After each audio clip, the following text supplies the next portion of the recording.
So if they're willing to get rid of their nukes, why the hell do they need Superman in the first place? Good PR. Oh, but while that's going on, subplot number 5 says Lex Luthor just broke out of prison. Good God, his prison has more holes in it than Swiss cheese. Oh, but let's ignore him for a second. We've got a real star in this movie, Critic.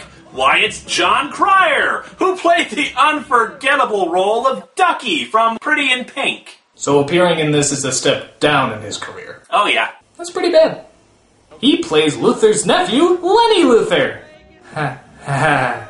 This character is harmless enough, but of course he has to talk.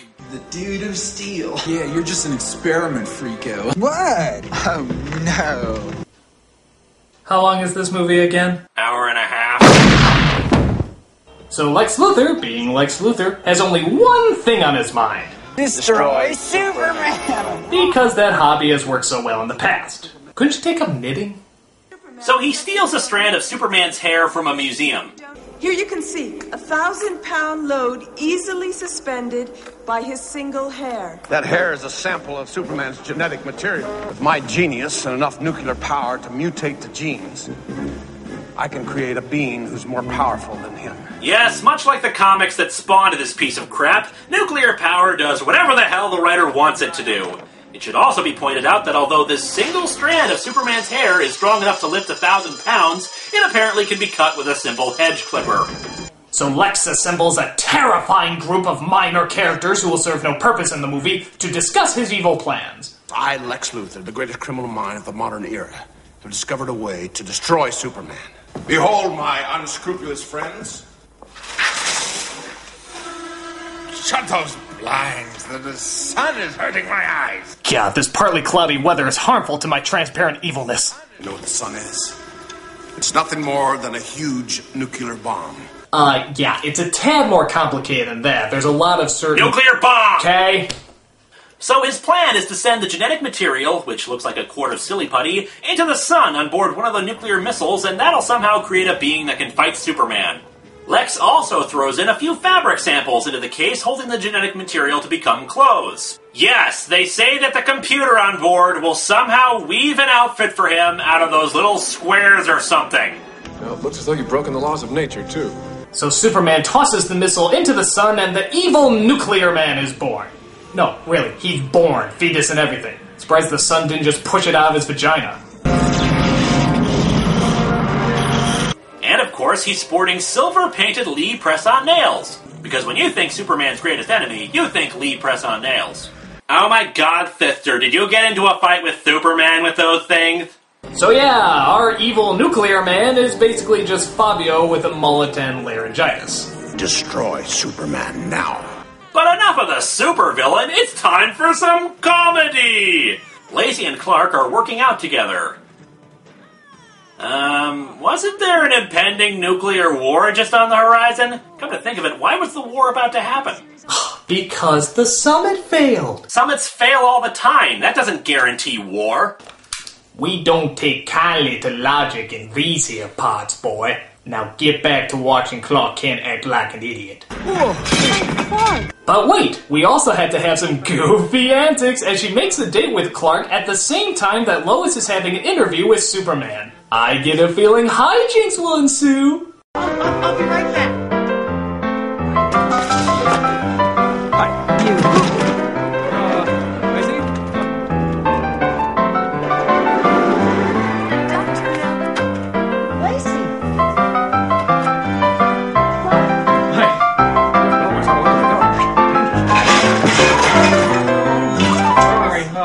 We cut to Lex Luthor where he's... what the hell? He's dancing with a woman in Victorian dress. And then she just leaves without anyone mentioning her again. A big-lipped alligator moment. Oh, that's a... I don't know, the Nostalgia chick brought it up. So Nuclear Man shows up, who's oddly enough voiced by Gene Hackman. You have my voice. No, you have my voice. Which means... nothing? Yeah. Yeah. So the Nuclear Man walks into the apartment and I guess his batteries die. Still going. Nothing outlasts the Energizer battery. Though, it turns out Nuclear Man is powered by the sun. He's a solar-powered nuclear menace. Well, at least he's a green villain. And in case anyone's wondering, yes, there's about 100 scenes where he's clearly not in direct sunlight, and yet he's fine. Don't you just hate inconsistencies? Yeah. Yeah. Well, we're not done ripping off the rest of the movies because Lex Luthor contacts Superman, somehow knowing where he is, and threatens him into a confrontation. After some banter between the two, Superman is introduced to Nuclear Man. To a nice guy who's about to finish last. Did Nuclear Man just belch? I mean, what was that? What are you laughing at? See, I just had this wonderful image in my head of Gene Hackman in a recording studio having to do like 30 takes of that. Yeah, that is pretty funny. After more drawn-out dialogue, we finally have the two starting to fight. And boy, is it a letdown. They don't even really punch each other. They just struggle for a while in front of some really awkward blue screen effects. So they fly all over the world to fight. They fly over Italy, where Nuclear Man unleashes a volcano upon the citizens, but Superman plugs it up. È il mio lavoro, non fa niente. Arrivederci. Grazie, you like to be beneath the bar. We thank you, strange red underwear-wearing a man. So good, spaghetti. They then travel to China, where Nuclear Man blows up the Great Wall. But fortunately, Superman is there to go all Gumby on our asses. Does Superman have wall repairing ability? Not in any comic I've read. To finish off, Nuclear Man takes the Statue of Liberty and tries to drop it into the city. But luckily, Superman catches the statue, somehow carrying it by its finger without it breaking off. Physics? What's that? However, when he tries to return the statue, it leaves him open to an attack by Nuclear Man, who just kind of scratches him once. Oh, I got nail polish on my neck. Power's fading! This somehow makes Superman sick and age rapidly. However, he thankfully has that glowing Deus Ex Machina from earlier. We have no idea what the hell it really is, or why it's never mentioned until now, but it heals Superman. At least I think it does. We never see it heal him, so we can have another drawn-out fight with Nuclear Man. Yay! Because we haven't seen enough of that yet! So Nuclear Man suddenly falls in love with Lacey, don't ask, you shouldn't care, and flies off into the city to kidnap her.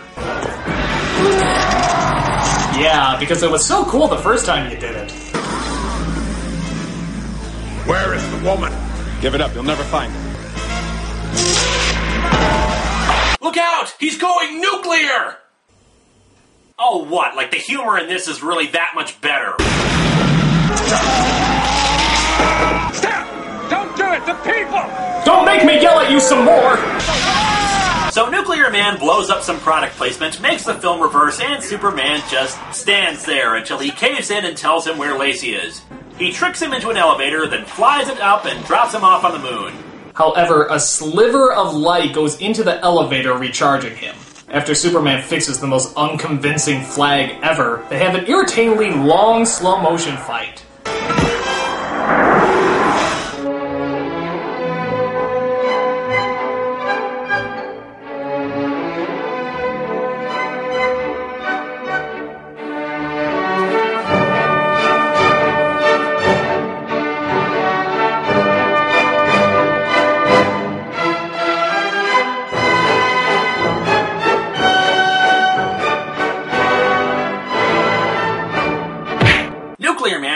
Gets a hold of Lacey and flies her through space, where she's, of course, perfectly able to breathe. What? What? You can't breathe in space, guys! This is kindergarten science! Kindergarten! It's okay, Critic. It's okay. It's gonna be alright. No, it's not! This movie is still playing! But Superman moves the freaking moon out of orbit to block the sun from Nuclear Man! Sorry for the tidal waves and gravitational stress, peoples of the Earth. I have to stop a supervillain. After getting Lacey to safety, you know, from space, Superman takes Nuclear Man and drops him into a nuclear power plant, which I guess defeats him, but shouldn't that technically make him more powerful? Solar-powered Nuclear Man, remember. So Lacey tells her dad to stuff it, the Daily Planet is brought back, Luther is put back in jail, Jeremy is nowhere to be seen, and the whole nuclear war thing just sort of resolves itself. Superman makes some bullshit speech to the world about finding their own path and how he couldn't free them from war. Which doesn't really make any sense, considering we saw people clearly lining up to give up their nuclear weapons. And there will be peace. There will be peace when the people of the world want it so badly that their governments will have no choice but to give it to them. Oh, I see. We just didn't want peace hard enough. Of course, it all makes sense. Peace doesn't come about through economic interdependence and the spread of similar ideals. It's just wanting it. Yeah.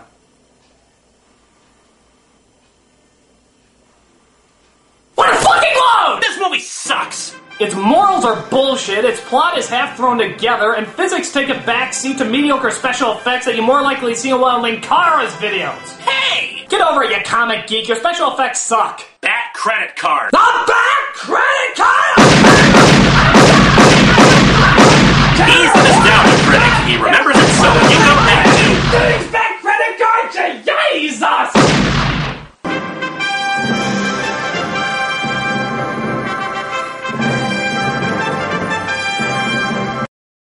What do you do?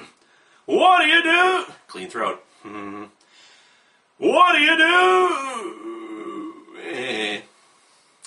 I make a great blooper there.